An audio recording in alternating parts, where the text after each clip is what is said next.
Hey everyone, Sam here, otherwise known as FPL Pricey, and today we're going to take a look at all of the defenders in FPL this season, ahead of trying to rank them and picking the best five for our teams. In the meantime, I'd really appreciate it if you could leave a like and subscribe to the channel so you don't miss out on any future content. In the time being though, let's crack on with the show. Right then, so before we get properly into it, I just wanted to make you all aware of my mini league this season. The code is above me, but if you can't see it, if it's too small on screen, it's RQ7NIR. Please get involved. I want to make the mini league as big as possible and hopefully break into the top 5 mini leagues in FPL this season. Also, quick thing, all of the data you see on screen today is from Fantasy Football Hub. They have partnered with me for this season, so I'm delighted to be able to offer you 50% off if you want to get involved with their platform. The link is in the description below. For the meantime, though, let's crack on with the premium defenders first. What I've done today is I've broken it up into 3 main sections.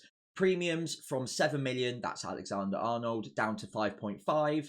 Then I've got a whole section on 5 million defenders later on, followed by a very big blockbuster section on the 4.5s because there are a lot of options in that category as well. For now, though, let's start off with the premiums. And the first thing I wanted to highlight was the expected points and the fixture ranking. So what I've done here is I've taken the expected points for the first 5 games from Fantasy Football Hub. Obviously, always take that with a pinch of salt. I think it does bring together a lot of the data in a very visual way and hopefully helps illustrate how effective a player will be in general.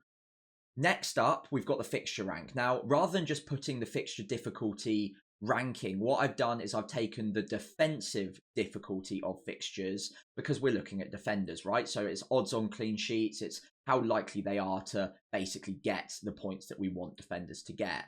So what the first thing is that I want to bring up is the fact that Liverpool come out on top for the first 5 defensively with the fixtures. So they rank number 1.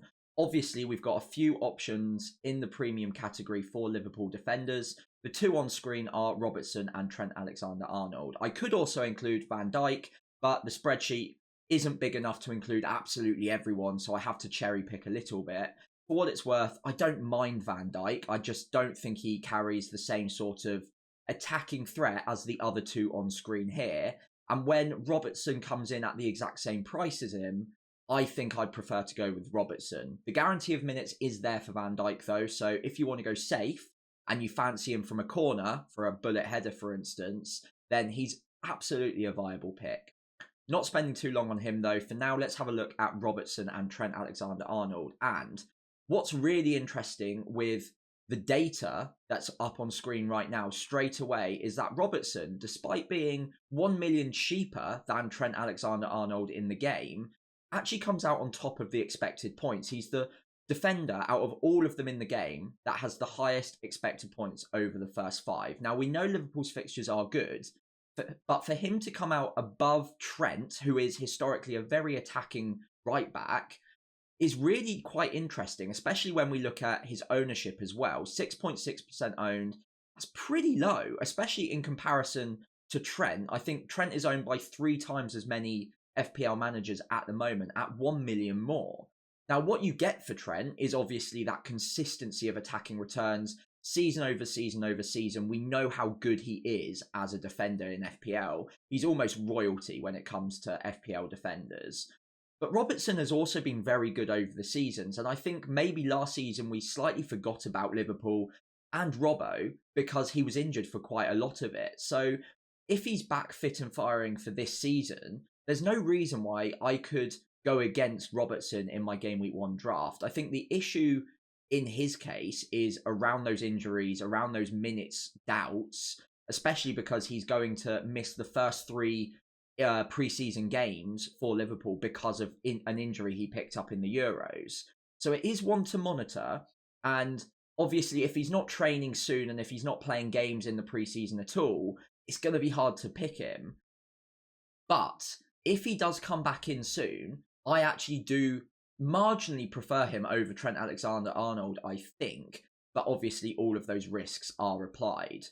Now, the XGI per 90 for both of them is 0.33. That's really, really high for a defender. You're not going to see any defender who's gotten any sort of consistent minutes anywhere near that sort of number. And on top of the fact that their fixtures are really good defensively, the expected goals conceded for Liverpool, whilst they can be frustrating at times, they do have an error in them. It's still not bad. I think it's the third best team for expected goals conceded last season at 1.2. It's not quite on the level of Man City or Arsenal, but it's still not bad. So I do still expect them to keep the odd clean sheet. And when you pile in the attacking threat that these two assets have, I think they're both very, very good defenders. Now, a word on Trent. He's the one that I actually have in my starting lineup in FPL at the moment. I think he's much more secure than Robbo, considering the injuries that Robbo has right now. And Trent, I don't know what it is. Call it a hunch, call it a bit of a premonition, maybe. I don't know what you want to say, but Trent for me is a player that is on the cusp of another big season. I really have a good gut feeling about him. And 7 million, down from where he was last season, is a really good price for him. And historically, we've seen him make those sort of price points kind of a bit of a joke. Like 7 million for a player with his attacking output, the odd clean sheet in there as well. Bonus points will be piled in whenever he gets an assist or a goal and a clean sheet, although it is harder now for defenders to get bonus points based on the changes. I still think he's due a really good season, especially under the new system that Slot will be playing. I think he'll really look to focus in on Trent's creative ability and try and build the side around him a little bit. So that is all yet to be seen. He does come in at a premium price, but what I do like the idea of is starting at the top of the price bracket, and then it's just one transfer down to anyone else on this sheet. Whereas if you start with Robbo or you start with any of the others, if you need to get to Trent, you need to free up some money, and it could be 2 free transfers to get there, or obviously a hit. So overall, I think I marginally prefer Trent based on the information we've got at the moment. He would be my number one pick out of those two. But let's move on to Gvardiol at Man City. Now, he's another player I'm really interested in. And despite the fact that he's not really, to the eye, that attacking, his underlying data, 0.23 XGI per 90, is actually also really decent. It's better than almost any other defenders in the game, barring Robbo, Trent, and Porro, who we'll talk about in a minute. And towards the end of the season, he was starting to bomb forward down the left-hand side quite regularly and getting into attacking positions, which is something that I really didn't expect when Man City signed him. He almost turned into a bit of a hybrid Cancelo role. And for 6 million, it's not a bad price. The underlying defensive data is really, really strong. 0.9 XGC per 90. Anything under 1 is incredible. That's elite numbers, and you'd expect them to keep a clean sheet in roughly 50% of the games. Now, City had a few errors in them last season, probably didn't keep the amount of clean sheets that you'd expect them to, but you'd again have probably an assumption that they do slightly better on that this season. Also, the fixture rankings, whilst not amazing, 11th isn't bad, and when you take into account the team quality, I think it all goes to show that Gvardiol is a good pick, and again, people agree. 31% ownership, that's almost a third of the management base. That's quite high, but I still think it's probably worth it. And if you're going to go into the game with 2 premium defenders, he would probably be my second behind a Liverpool slot. Now, let's have a look at the Arsenal defenders, all 3 of them. So Gabriel, White, and Saliba all get price hikes. Let's start off with Saliba, though, and the one thing I wanted to highlight at the start of this video is the fact that he's 41% owned pretty much. That's very, very high. And whilst I think he is a good pick on the whole, Arsenal's fixtures to start the season aren't amazing. And I would say there's a decent chance of a clean sheet in maybe 2 of the first 5. Outside of that, I'm not that bullish on Arsenal's defensive capacity to keep clean sheets in the first 5 games. Not because they're not a good defence. They're obviously the best in the game. 0.8 XGC per 90 is even better than City's. It's the best in the league, and they kept the most clean sheets by quite a margin last season. But if we're looking at a small stretch of games, that I'm not sure that Saliba's a player that I want to be using 6 million on at the start of the season. He's got very limited attacking threat, 0.06 XGI per 90. That's half of what his teammate at centre-back Gabriel has at 0.12. The thing with Gabriel is he's maybe not quite so secure in minutes this season. For what it's worth, I still think he'll be pretty safe 99% of the time. But with the signings that Arsenal are making and the fact that Timber comes back in, I think there is maybe a chance that every now and then, based on the opposition that they're playing, Arteta maybe tries something clever with the system. And if there is one defender that would miss out, it was probably more likely be Gabriel rather than Saliba. So I think with Gabriel, he comes in at the same price as Saliba. He has double the goal threat or double the attacking output threat, let's say, in obviously the same defence. But you have to weigh in that slight outside chance that he might get the odd benching. I don't think it will happen that often. I also don't think it will happen in the first 5 because they were an elite defence. Why would he mix it up? But Arteta has been known to change it up every now and then. So if you're trying to build a side for the long term, I think maybe Saliba is the safer pick for minutes over a very long period of time. If you're going for 5-6 game weeks before maybe eyeing up a wild card, or you're looking at that patch of fixtures Arsenal has between game week 6 and game week 8, very, very good patch of fixtures, then by that point, I'd be pretty surprised if Gabriel loses his place. I'd be pretty surprised overall, to be fair. Moving on to Ben White, another player who had a very, very good season in FPL last year. 6.5 though. Now that is pretty premium at this point, and he has deserved it. But when you look at him in comparison to the likes of Robertson, Gvardiol and Trent, I'm not sure he stacks up comparatively in the attacking threat enough that I'd be willing to put 6.5 million down on him at the start of the season at least. When you look at those fixtures in comparison to Liverpool's, for example, the defense he's in is very, very good, obviously, but is it so much better that he can outweigh the fixtures he's got and outweigh the likes of Robertson or Trent at the start of the season, considering they come in with double the attacking threat. He is 12% owned, so he's not exactly differential, but he does have a lot. He has his own attacking threat. He's still in a good team, so I don't think he's a bad pick. I just don't think he's necessarily great value for money with the opening set of fixtures that Arsenal have. Now, finally, a word on Porro. He also got a price hike up to 5.5, deservedly so. But I do think that 25% ownership is a little bit high for now. The fixtures aren't amazing.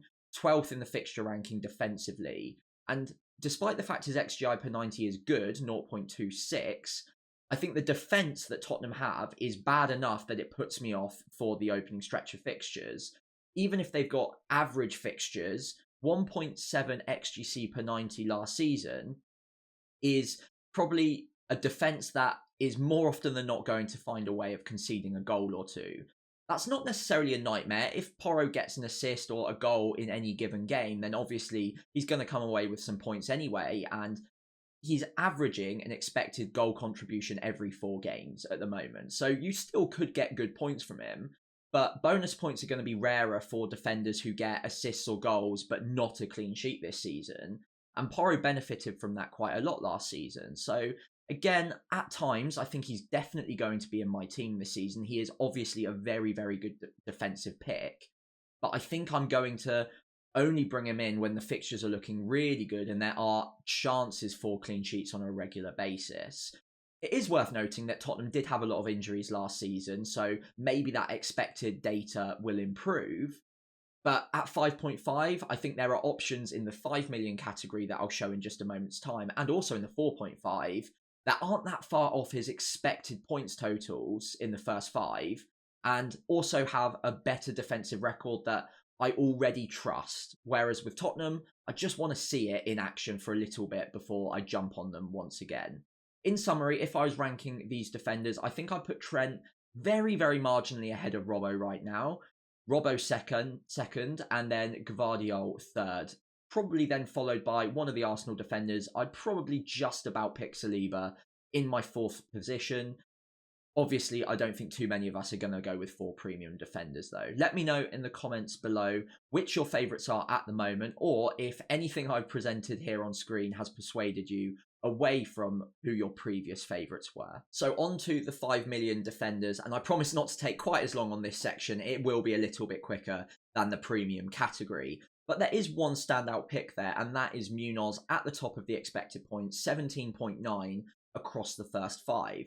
For what it's worth, I think that's actually lower than I expected. When I was drafting my initial thoughts after game week 38 last season, I made a team based on the players that I would naturally sort of gravitate to at the start of this season, regardless of fixtures, regardless of price, obviously not knowing any of that. And Munoz was one of the first players on my team sheet at that point. I knew he'd get a price hike. I was still interested in him anyway, based on the way he was playing under Glasner. Saw him live a couple of times last season as well, and the attack flows through him, quite often, and more often than you'd expect for a right back or a right wing back at Palace. So I do really like him. I think the expected points is on the low side, especially when you look at the fixture difficulty ranking. 6th in the defensive ticker.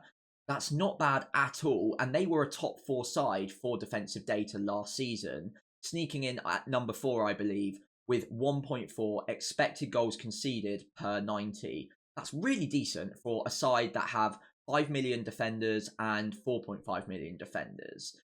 He is only 4.4% owned, and I think the reason why is the same reason that I don't currently have him in my current draft, and that's because he has teammates at a cheaper price, and whilst they don't have as much attacking threat, not 0.16, which is pretty decent, it also isn't a million miles off of what he produces. So that is worth noting, but out of the 5 million defenders, I think he comes out on top for me personally.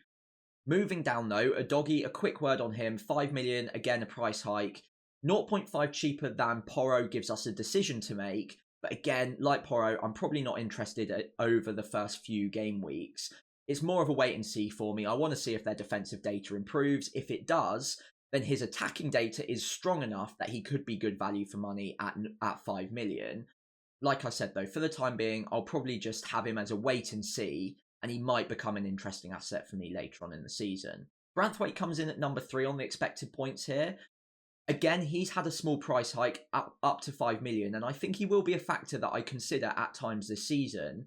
But again, Everton's fixtures to start the season are pretty average. His attacking underlying data isn't amazing. It's also not terrible for a centre-back. He will get forward for corners and set pieces, and he does score the odd goal from those. But 1 in every 10 on average, I'm not sure that he's the best option to start the season with right now. Again, especially because he has teammates at 4.5 million with very similar attacking threat. The expected points isn't bad though. I don't think he's a bad pick, but I don't think I necessarily need to include him in my game week 1 draft. Considering the fixtures, I think there will be better opportunities for him later on in the season. Now, next on the list is Maatsen. Now, I really like Maatsen. I think he's probably my number 2 pick out of the defenders at 5 million.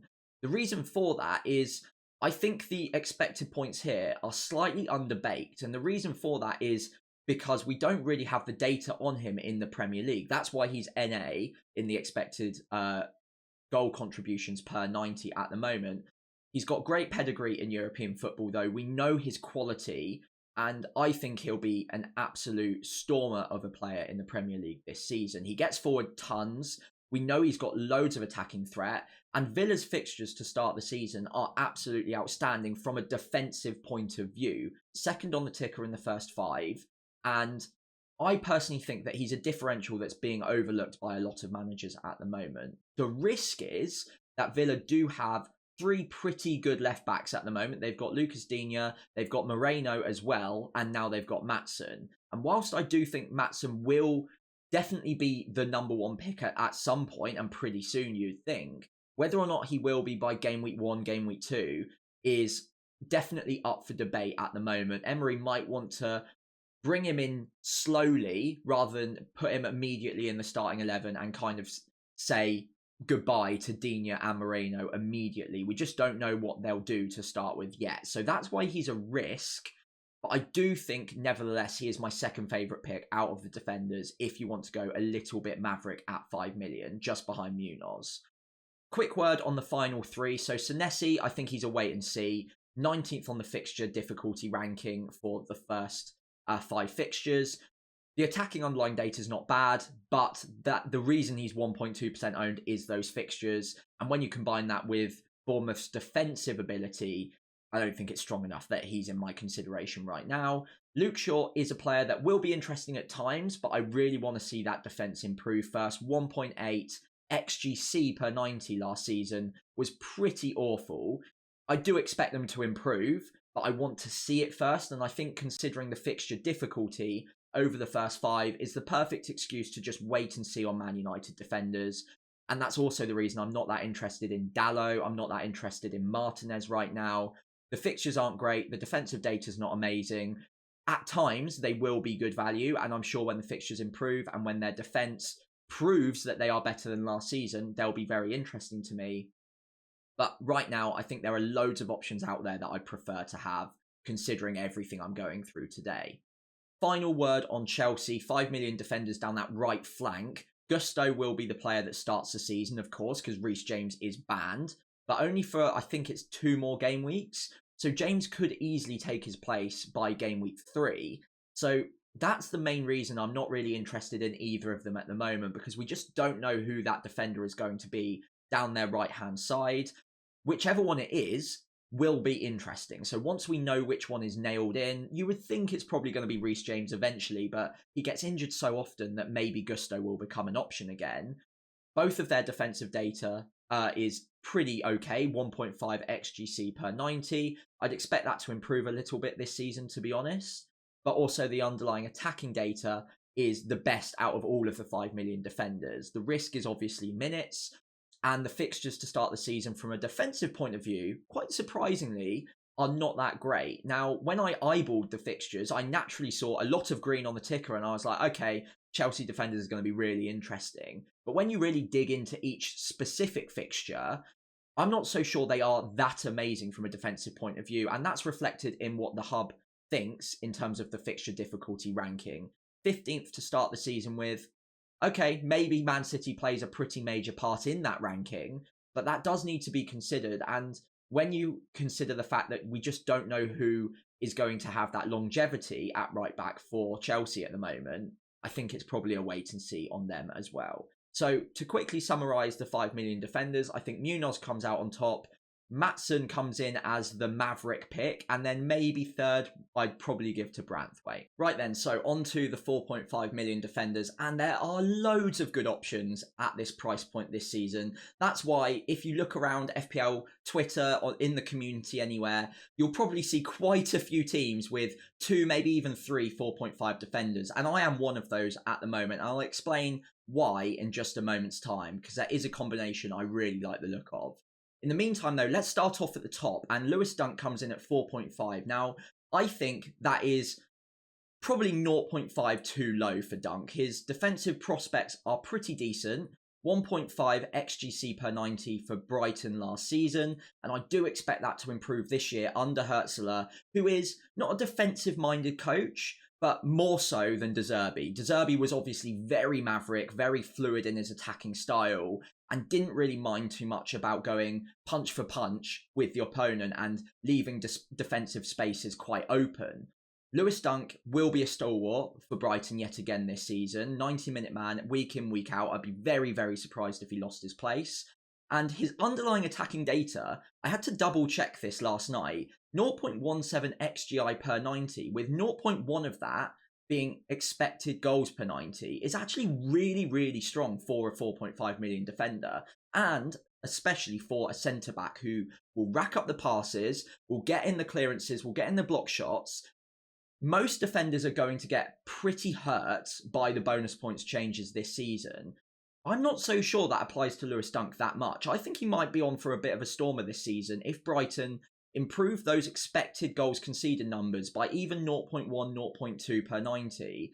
I think he could be on for a bit of a flyer. And 4.3% ownership is really low for a player that's got expected points up at 17.6. That's higher than most of the 5 million defender options I've already gone through today.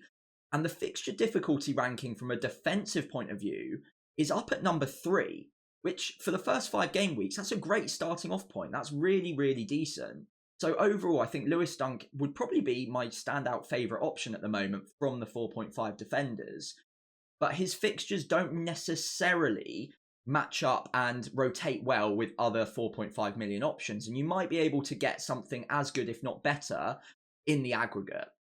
So moving on to Robinson at Fulham. Castagna is another option, by the way. I've put Robinson on here because I do marginally prefer him, but whichever defender I'm talking about, if there's another one at their club, it is obviously still a decent option if their minutes are guaranteed.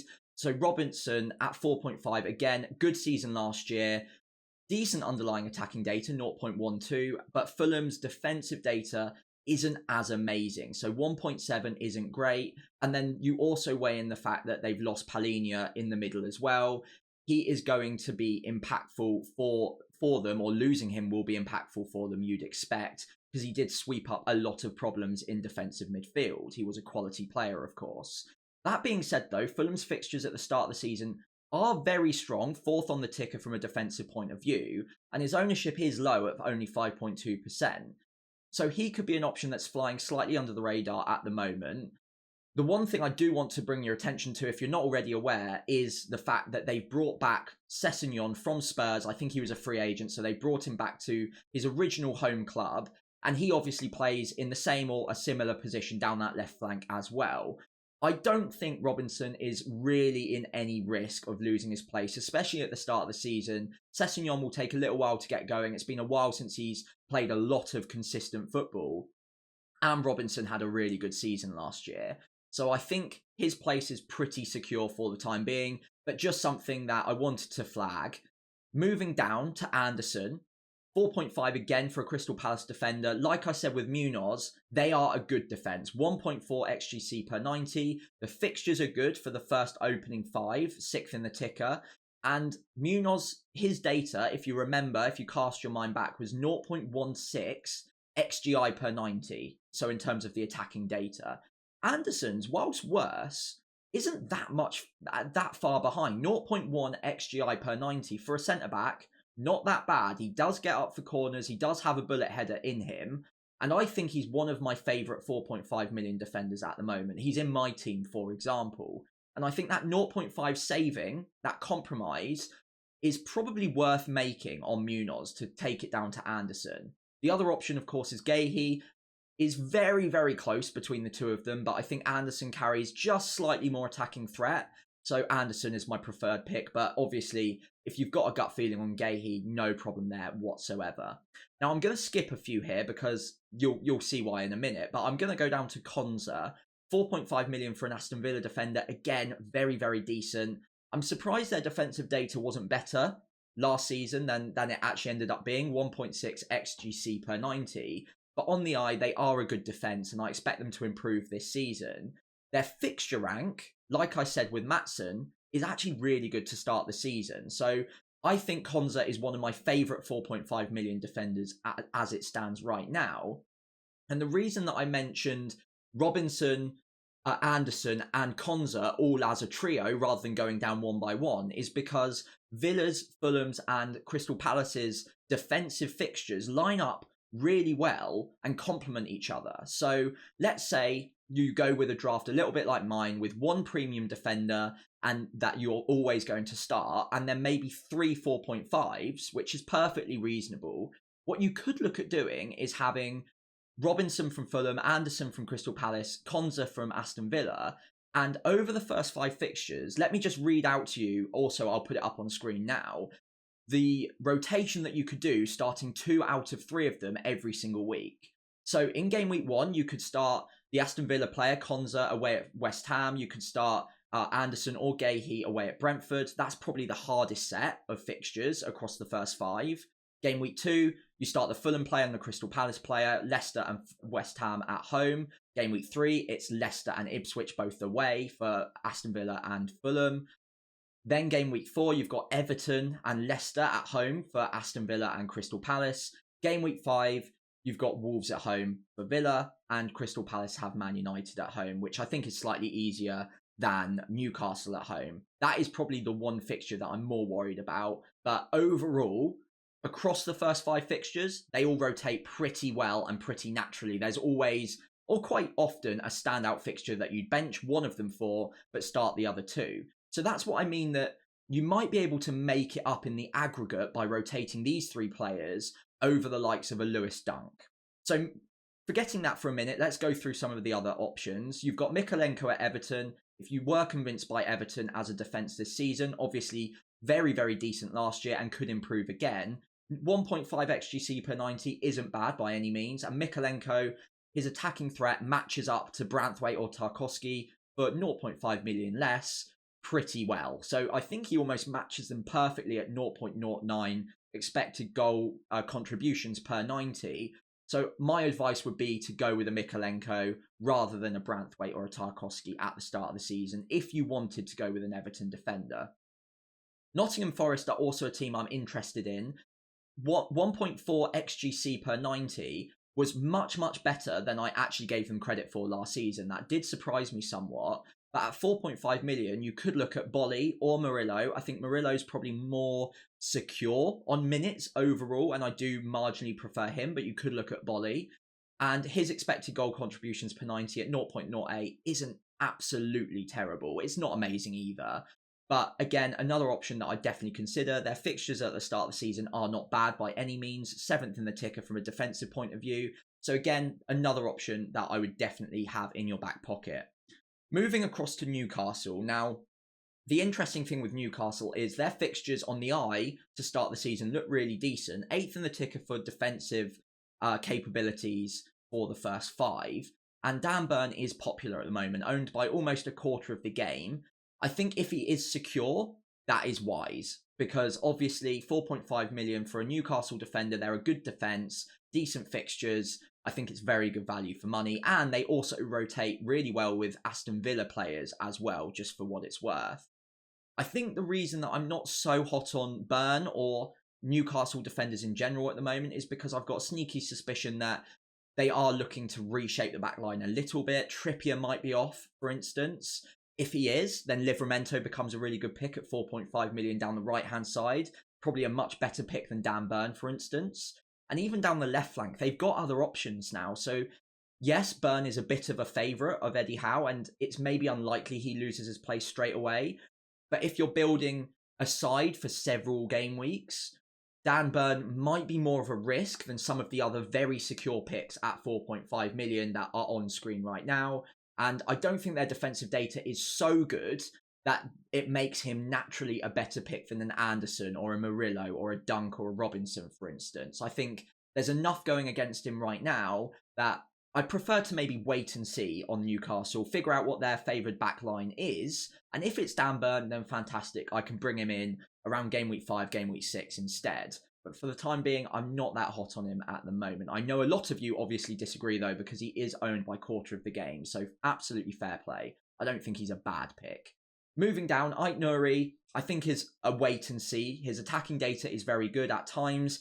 He was basically playing left wing for Wolves, but they're 20th in the ticker to start the season with. So definitely a wait and see, especially considering their expected goals conceded per 90 last year. They were one of the worst in the league.